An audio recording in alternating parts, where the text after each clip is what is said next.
right now. We know we've known many heroes wearing camo, but today we're seeing thousands of heroes wearing scrubs and masks taking care of our loved ones in very difficult situations. And I know we all share that heartfelt commitment to do right by them in a lot of different ways, including to continue our commitment to take care of our loved ones. We know a lot of people today the next few days going to be missing their mothers. Some have been lost to COVID-19. Some we won't be able to hug on that particular day. And we know their kids and grandkids are going to miss them. And I hope that you're going to enjoy the day in some of their different way, one way or another, and that we will be back to those days of hugging our moms sooner rather than later. It is, I think, really notable to understand that we are making progress on this fight. And when you're in the fight, it's good to know you're making progress. And we are doing that in the state of Washington. And the fact that we are making progress is not an accident. It's not some sort of lucky coincidence. We're making progress because millions of Washingtonians have committed themselves to taking care of their health and the health of their loved ones and the health of the community. And they've done that by making some really hard personal decisions. And I think we should all honor them and thank them for that. Now, as a result of those commitments, we are beginning to be able to open up our economy. 2 weekends ago, we opened up existing construction. Last week, we opened up many forms of outdoor recreation. We then also allowed additional non-emergent surgeries so people can get taken care of and hospitals can continue to have that revenue stream. This week, we went further in phase one. We've released safety and health requirements to allow more activities, to allow drive-in religious services, to allow auto and vessel sales, and car washes, and of course all of our essential businesses that were already open. We have more coming out today under phase two. We are issuing guidances to allow curbside retail sales to move forward, and landscaping. And I'm pleased we've been able to do that in fairly short order to get those protocols in place. I want to thank people who have helped us do that. Both working people and business owners have been working with us to get those protocols in place. I had a discussion with 40 business leaders today about this, and we want to continue that success to have safety protocols in place. I'm joined today by our External Relations Director, Nick Struley. He can answer more questions about those protocols later in our discussion. Now, we have also received applications to go to the next step in phase two, from a variety of counties, from smaller counties that have had no cases in the last 3 weeks.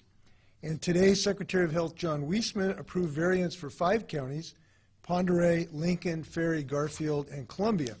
And others are now getting a little bit further reviews: Skamania, Kittitas, and Wahkiakum.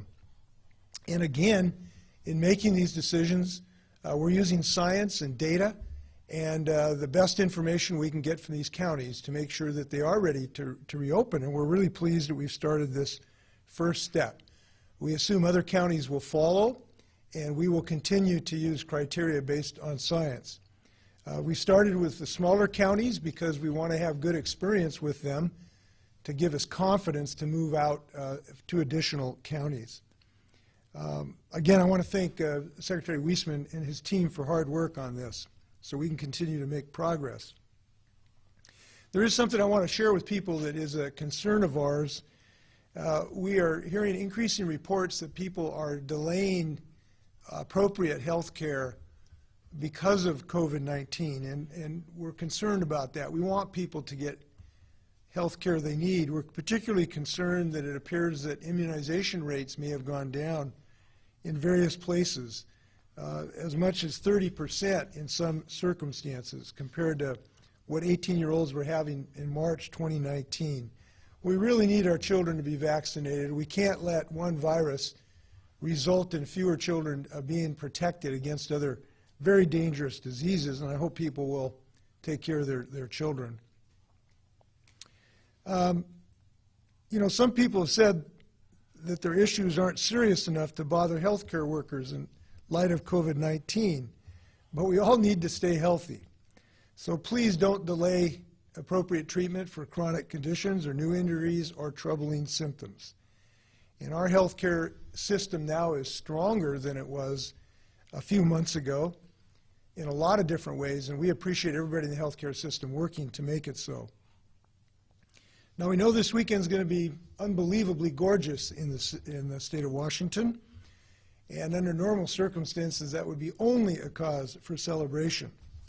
But with COVID-19 lurking, we do have to hope people will both enjoy an amazing weekend and do it in a way that keeps themselves and their loved ones safe. As you know, we've opened up more outdoor recreation, and it means more people will be out. So however you recreate, we hope that you're going to find a way to protect yourself and your loved ones, just kind of showing good trail etiquette. You know, you can avoid crowds and being close to people who aren't in your household. If we practice social distancing, which, by the way, I've seen when I've been out in a little trail, people have been stepping off the trail to watch out for each other, and I think that's a good thing. I hope it'll continue. You know, just a comment of where we are in this challenge. We are in, I think, maybe the hardest place in the course of this disease. And it's hardest because we've had some sort of early victories against this virus. And now's the point where it would be really easy for us to let up in our efforts. But I really don't believe that in Washington we should snatch defeat from the jaws of victory, and I don't believe that we will. We want a full economic recovery. And that's why we don't want to have to do this twice. We want to do this right once rather than put everybody through this a second time later in the year. And when I think about this, if you know, mountain climbers have what's called the crux move. It's kind of the hardest move that they make during a climb. And I think this is the crux move in this effort because it's the most difficult, it's the most challenging, the most dangerous if we kind of fall off our route. And we know what is at stake. I wake up every morning thinking of the people whose lives have already been lost, and importantly, their families. People like 44-year-old Thomas Lopez. He worked at his family's taco truck in Seattle's South Lake Union. He died from COVID on April 2nd. Folks like 59-year-old Metro driver Samina Hamid. She died in April after contracting the virus. And we've heard about how much the riders of her bus and her friends and her family and her Doberman Sophie are missing her dearly. And it reminds me that the losses are not only to those who lose their lives, it's we who lose our friends.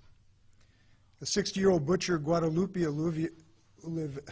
Oliveira of Pasco, he worked at the Tyson's beef plant in Wallula. He spent 10 days in ICU without being able to see his wife and 7 children during that period of time. And we know how tough this is on people who are ill and their families having to be disconnected while they're struggling. People like 97-year-old Bill Chambers. He fought for his country in World War II and lost his life to COVID in Kirkland in March. They all are stories of why we are in this together. And these people and their memories and their families, I believe, are worth fighting for and working for and honoring. And I'm very proud of our state for the work we're doing in that regard right now. Now, I wanted to report to you sort of the status of the virus at the moment and how we're using the data about this virus to make our decisions. As I've talked about before, we have seen progress in fighting against this virus. But I am very concerned about the situation we're in today, despite that progress, because we just are in a very precarious situation. We're sort of poised on that knife edge of whether we're going to really wrestle this all the way to the ground. I met with the modelers. We have some of the best modelers in the world. The world actually is looking to the modelers, the statisticians, the epidemiologists, who have modeled this disease and try to give us the best prediction they can of what's coming around the corner. And I just wanted to share with you some of the most, I think, insightful and important data in the state of Washington today. I'll show you a graph they showed to me this morning that I think is one we all ought to take a look at. This shows the COVID-19 reproductive number. It's RE, or sometimes called R0. One for Eastern Washington and one for Western Washington. And the RE number basically is the number of people that one person infects. So if the RE number is 3, it means the person is infecting 3 other people. If it's 2, the person is infecting 2 other people. And it's 1, that means that each person infects 1 more person. So if it's 1, essentially you continue to have the same rate of infection of the number of people who are infected and the number of people who will lose their lives. You'll see on the left, when this started, the number was just above 3, both in Eastern Washington in the red line and Western Washington in the purple line. Because of the work Washingtonians have done, both numbers have taken a very sharp decline over time and reached a bottom in early April. But unfortunately, as you'll see, both lines, the red line has plateaued or has just gone up in the last week or two, and the purple line has gone up, so now it is maybe 1, and the red line in Eastern Washington is above 1. And unfortunately, these data stop on April 19th, and if the trend has continued, and we'll see this in a week or two, both of those numbers are going to be above 1. And what that means is the number of people who will be infected and the number of people who will lose their lives is going to rise again in the state of Washington unless we find some other measure to restrain the rate of the infection. So this is very a challenging moment for us where we just cannot allow that line to go significantly above 1, or we will simply again see an exponential growth. I'll see a second slide again. This is from the Institute of Disease Modeling here in the state of Washington. It's a little complicated, but if you can just take a look at this, you see these dots indicate data points, and they have shown sort of an average of those, that the curve went up. These are the number of infections daily that we've had over time. And you'll see we think we met the peak around just before the end of March. And again, because of the work we've been doing, some of those data points have trended down.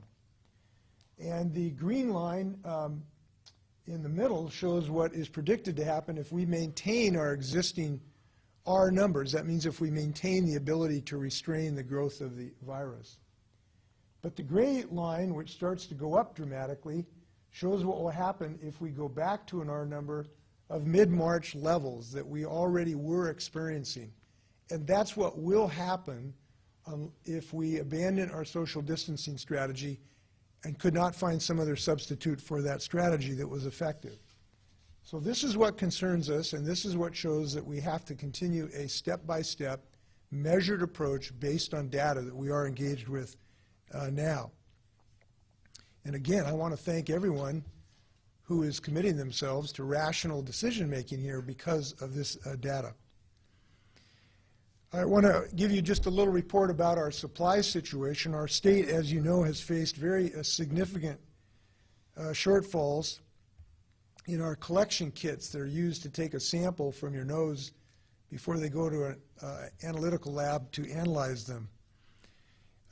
After repeated calls to the administration, both by myself and many other governors of both parties, to support states in building a strong system, we have now received our first significant shipment from the federal government of collection materials.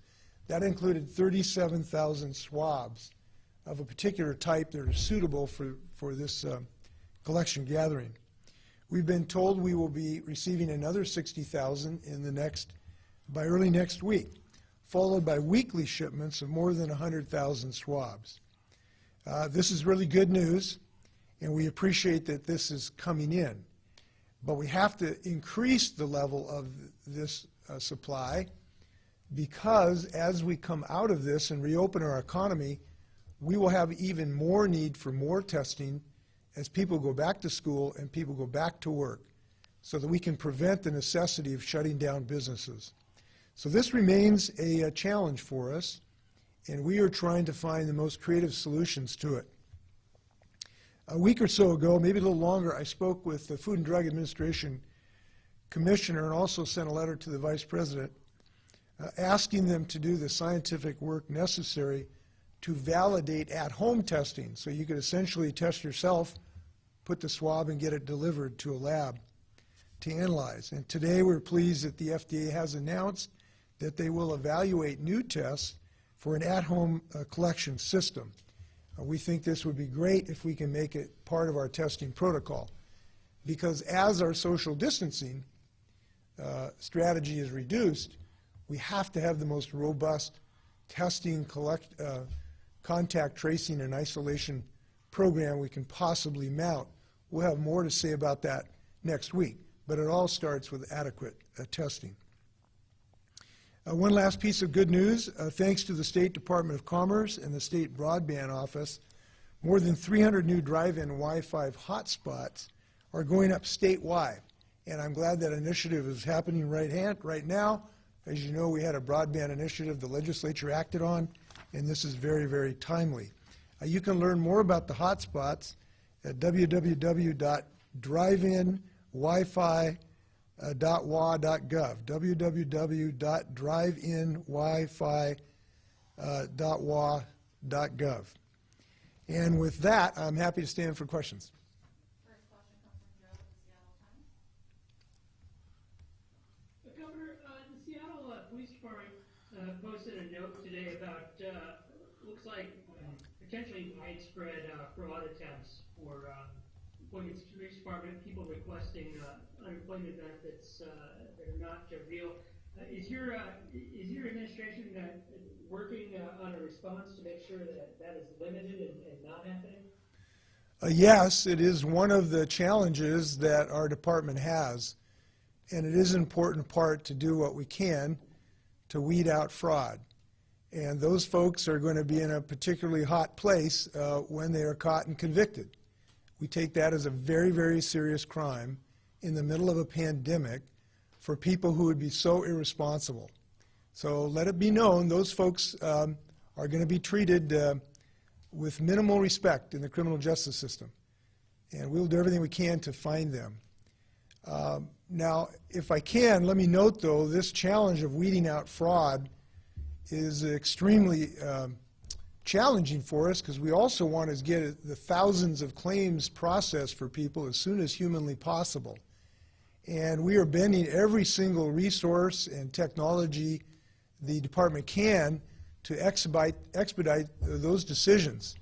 We know people are waiting for this, and they're very difficult financial position, and we hear that and we feel it, and we're just running as fast as the department can to beef up the resources so that these things can be expedited.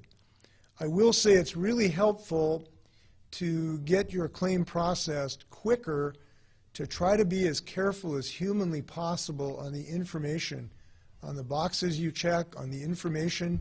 It really helps to triple check it, because what we're finding is there's a lot of sort of just innocent mistakes people make, and that delays the ability to get checks to them.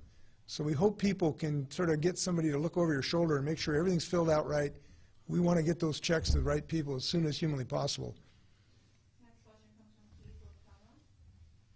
Governor, you said people, when they go back to school, do you expect schools to resume in the fall? And is there a possibility they could resume before the end of the school year? Demonstrators across the Oval who are demanding that. Well, we obviously want that to happen this fall. I think there's a real good reason to believe it can happen this fall.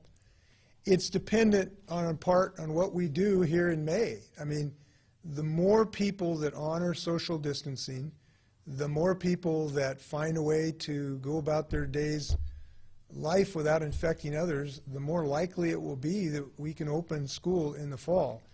So this is an unknowable answer to this question, but the one thing we know is that we do have a big impact. We control this destiny to some not insignificant way to get ahead of this virus, and so we can't open schools. And I encourage people to keep that in mind, you know, as we go forward. I think I don't see, there's no discussion that I'm aware of about the possibility of opening up on-site school before September, or maybe there might be some schools that start in August, certainly some colleges, that I'm aware of.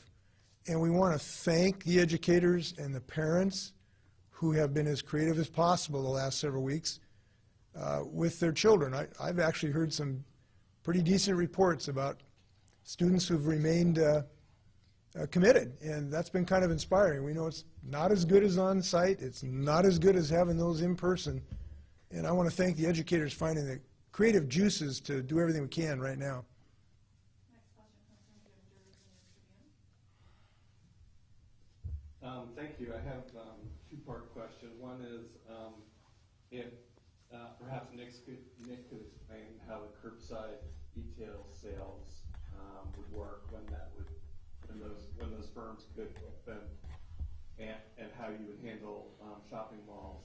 And then the second question, Governor, is for your R-Not graph that you used, are there certain counties in Western Washington that are driving the line to go up again? And at what point, what number would it have to go up to before you would reimpose restrictions?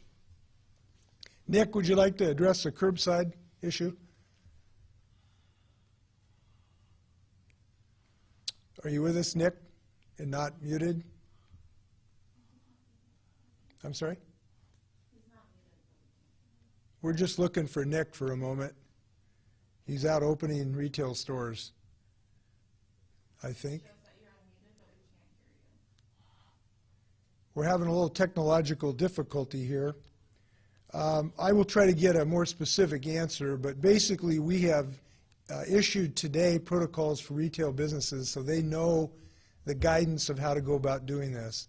We want to thank the business leaders who've worked to try to establish meaningful mechanisms. We're seeing some really good things in our retail establishments of use of plexiglass and distancing and masks and gloves. We really appreciate that. So I'll get you the more specific guidance to everybody on this call. We'll get Nick, and if we get him, let me know if we get Nick a little later so he can add on. The R-Not number, I don't have information. The number that I showed you on the graph was I believe, for King County, as I recall. Let's make sure that we can look at this graph. Well, excuse me, I misspoke. The blue line is for Western Washington, west of the Cascades. The red line is counties east of the Cascades. I really don't know if there's a significant difference in that R number. It would not shock me that there is a difference between Seattle and Forks, and that's one of the reasons we're looking at some potential reopening of some additional counties if we continue to have success in some of these more sparsely populated and less heavily impacted counties. That's what we're going to be looking at in the next couple of weeks. Next question comes from Deborah with Chicago. Hello, yes, this is Deborah Ford. I'm trying to find my echo window, so let me get rid of one if I can. Okay. So, Governor, can you hear me still? Yes. All right. So, Governor, the question that I have is, I was at the news conference that Tim Eyman and several Republicans held today. It's the third lawsuit that they say they have filed against you, and they need the courts to tell you what they say you will not do, and that is to end the emergency declaration, the third lawsuit, and still you are standing where you are. What is your response to that? We are going to continue to make rational, science-based decisions with both the health of our persons and the health of our economy in mind. And what we know that if we are going to have a healthy economy, We cannot allow this COVID to continue to have massive fatalities in our state. And we are not going to want to go through this twice. So we will not be intimidated by these folks. In our system, anyone can file a lawsuit, and it looks like anyone has. So I feel good and confident about our position. It is biologically nonsense to try to endanger Washingtonians right now, which would be a clear and present danger. And frankly, it's from a human standpoint, it's just heartless. On Mother's Day, to be suggesting we should expose our mothers to this virus unnecessarily. So we're going to continue to listen to people. We're going to continue on this step-by-step approach. We have listened to a lot of people, including some of the Republicans who have given us some insights and critiques, and that is why we have opened up construction, non-emergency surgery, retail for curbside service, automobile sales, outdoor recreation, golf courses. We are making progress, is my point, but a willy-nilly abandonment of the health of our people, we're not going in that direction. Nick is here, Governor. Yeah, Nick, did you want to add anything to the curbside protocols? Nick Struley. I'd be happy to, Governor. Thank you. My name is Nick Struley. I am the External Relations Director for the Governor. And related to curbside pickup for retail, that guidance will be posted later today, and it will be effective immediately. So as soon as a retail business can comply with the requirements laid out, they'll be able to start business back up again. Specifically, I think you had a question related to how a mall-based business would operate curbside pickup. And the general concept under our guidance would be that they would need to go through the mall and out to the curb through the front entrance of a mall or that sort of a retail exchange. So that's how that would work. Next question comes from Joey. Hi, Governor. We've heard businesses that show you the process of waiting for these industry-specific guidelines. Could you speak to not only how difficult it can be to coordinate with all those industry heads to get these policies going, but at the same time, how important it is to have industry-specific health guidelines? Well, we have tried to listen to business leaders and working people in fashioning these, and I think we've got really good protocols. I've heard broad acceptance of them, that they think they're very workable. I had a discussion today with 40 business leaders in our state, and it was a very collegial discussion because people think we've been able to work together to fashion some protocols that really do work. Most recently in the construction industry, we worked together and had a 30-point program working with the industry, try to come up with something that worked so we could build houses and provide safety for the workers and their families, and had a really good success on that.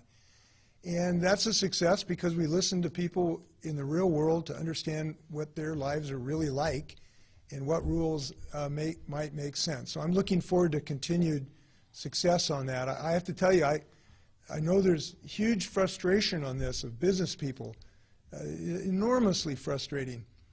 But I've been really pleased at leaders working together to figure out the way forward on here, and I appreciate their help. Next question comes from Hannah Scott with Power Radio. Hi, Governor. I am just wondering if someone can talk, some of the safety guidance that has come out, specifically for car washes, requires a log of some sort for people that come in to be able to track them down. And I'm hearing from some people who are concerned about that, so I was wondering if someone could explain that. And then also, there's a report out today regarding some steps that you took to get some PPE back in the height of this epidemic, led to some today to accuse you of nepotism, corruption. I wonder if you can speak to that and what lengths you did go to back when you needed that PPE for the state. Well, we have a technical term here in Olympia for that. That's called baloney.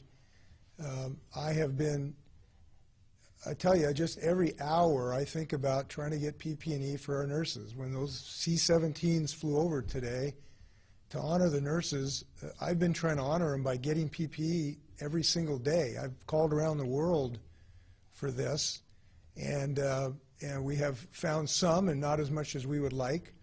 I have asked the president to pitch in, and he has refused to do so early, but now the administration is starting to open up that supply chain, and for that, we are appreciative. And I have looked for every single possible lead anywhere in the world to get this for our nurses, and I will continue to do that. Now, your first question is, Nick, do you want to take that one? So again, Nick Struley, External Relations Director for the Governor. The visitor log is a requirement that you'll see. It's in the construction guidance. It was in the car wash guidance. You'll see it in some of the other guidance we're releasing later today. And it's incredibly important as we begin to stand up the contact tracing to be able to make sure that as transmissions happen or hotspots occur, we are able to track those folks down and make sure we minimize the spread as business activities come back online. So that's something that the Department of Health recommended, and most of the industries we've spoken with feel like that's a good approach.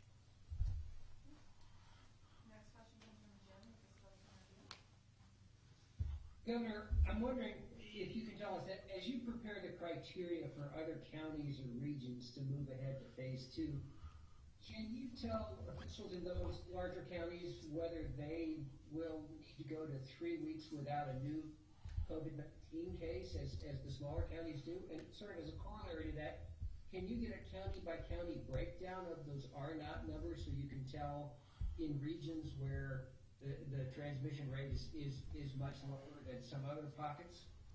Yes, we're asking our modelers to see if they can provide more specific R0 numbers. We don't know whether that really is going to be capable to do or not. It would be very useful if we had that.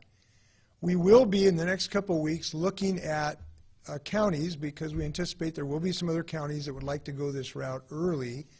And we may change the criteria. We wanted to start in a cautious way with the smaller counties first, and we may look at a more per capita criteria moving forward.